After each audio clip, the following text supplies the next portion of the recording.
Hey there, it's David H. Lawrence, the 17th, and I just got finished reading an article and watching a TED Talk from psychologist Joan Rosenberg. And it really struck me because what she talked about in the article and kind of in the TED Talk was we often get into these patterns of irrational thinking. And sometimes we do it because we're self-effacing, sometimes we do it because we feel like we failed miserably in some way, and we can jump on ourselves for that.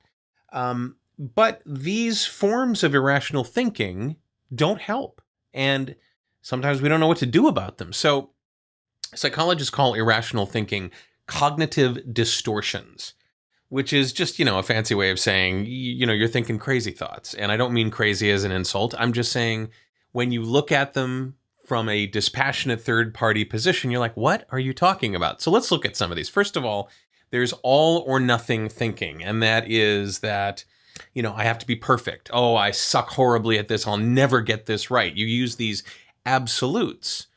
And with each one of these, I'm going to give you a way to kind of push back on those. And the way to push back on those is to always remember that life is unfolding in shades of gray. There are very few binary choices in life. You're either perfect or you're completely a failure. You're often on the spectrum. And so think about that. I'm horrible at this. Well, you're trying, you're learning, you're getting better, and maybe you're good enough to do well enough to make money at it, but you're not the best in the world yet. So the idea of all or nothing is replaced with, okay, there are shades of gray, and I'm somewhere on that shade of gray. Another one is overgeneralizing, taking something from a very specific place to blaming it for everything that's wrong with you in the world and how you're going to die all alone, cold and shivering and frightened. It's not that that the outcome of one item is going to define the outcome of all items. That's where the overgeneralization comes from. The fact that you're, again, back to I'm not good enough. You're not good enough at one thing doesn't mean that's going to affect everything else, but we sometimes tend to think that way.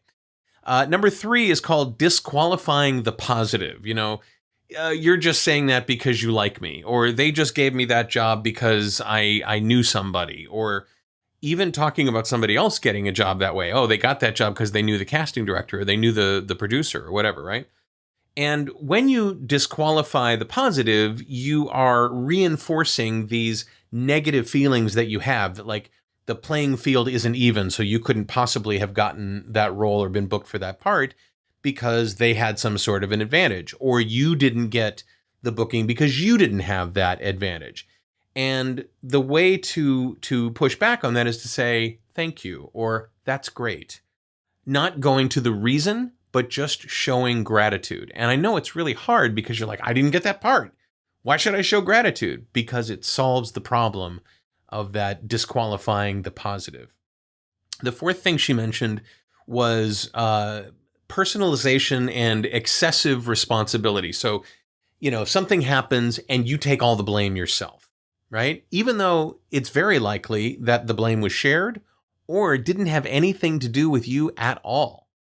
Something goes wrong in a plan and a lot of people are working on the project, but you wear the hair shirt. You decide you're going to be the one that takes the blame for it. And the thing is, you want to be responsible, you want to be effective, but when it adds this layer of pressure and strain to take that on, that's when it really starts to stop us, right? So double check, take the time and look around and be real about whether or not you actually were the entire fault of what went wrong. I'm thinking that you're going to find most often that that wasn't the case. And the more you do these things, the more you push back at these things, the less likely it is that you'll have these irrational thoughts. And then finally, and this is something that my grandfather used to say all the time. He used to say, "Oh, you should have? Really? You should have? Are you shoulding all over yourself?" Should statements. I should have done this. I should have had this project completed. I should have been able to make this happen. I should have gotten that code right. I should have done a better audition. Should, ought to, must have, must be.